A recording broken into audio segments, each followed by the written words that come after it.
Ohio. That's exactly how I grew up, was with that accomplishment of natural growth. My parents never were a part of anything that involved school. They were, neither had graduated from middle school, so they didn't have any connection to school as being the kind of place where they belonged. What we have to be able to do is copy a different parenting type called concerted cultivation. And concerted cultivation is where parents understand that they are the first teachers, that they have a partnership with school, and that school is one of the tools that educates their child, that they have the ability through the language that they use to cut into that 20 million word gap. Kids from poverty compared to kids of affluence by age 4 have heard 20,000 less words. And that develops an incredible gap for that kid to overcome by the time they get to kindergarten. So what we need to be able to do as a community is adopt across our entire region, from East End to West End, from South End to the North End, a concerted cultivation philosophy where parents, feel they belong in schools, that they have that sense of belonging. I talk about that a lot, the sense of belonging.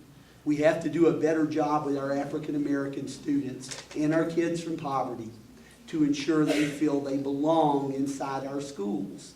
One of my challenges growing up poor was a sense of belonging. I struggled with seeing myself as someone who fit inside a school. And what that does, what we know now, is it's very basic. You look at Maslow's hierarchy, the first thing that you need is, besides basic needs of food and shelter, is a sense of belonging. Then you get achievement. In the past, schools have operated the wrong way.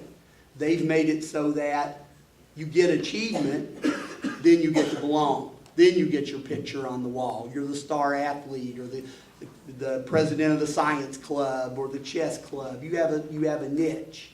So part of what we're attempting to do is restructure and change our schools so that there's that sense of belonging inside the school, and B, that sense of belonging extends to the parents. So they have that sense that we're your partner, that we can work together around the well-being of our child and do very specific things that can cultivate our child to be more school ready. Right now, 36% of the kids that walked into kindergarten in Jefferson County Public Schools this year were school ready, according to the Brigance test. We need to be at 95%. That way, we don't have priority schools. When we get to 95% school readiness, we begin to close that achievement gap quickly, right at kindergarten. Not playing catch up, but closing the gap, making sure everybody has access to that kind of curriculum. So the concerted cultivation, using Louisville Linked, using the churches and great organizations in our community to build on what the mayor's office has a great phrase of count me in. So that when we talk about educating our kids, it's count me in. Everybody counts. So those are just a couple of things, Kevin. Thank you. I'm glad you touched on the kindergarten readiness issue with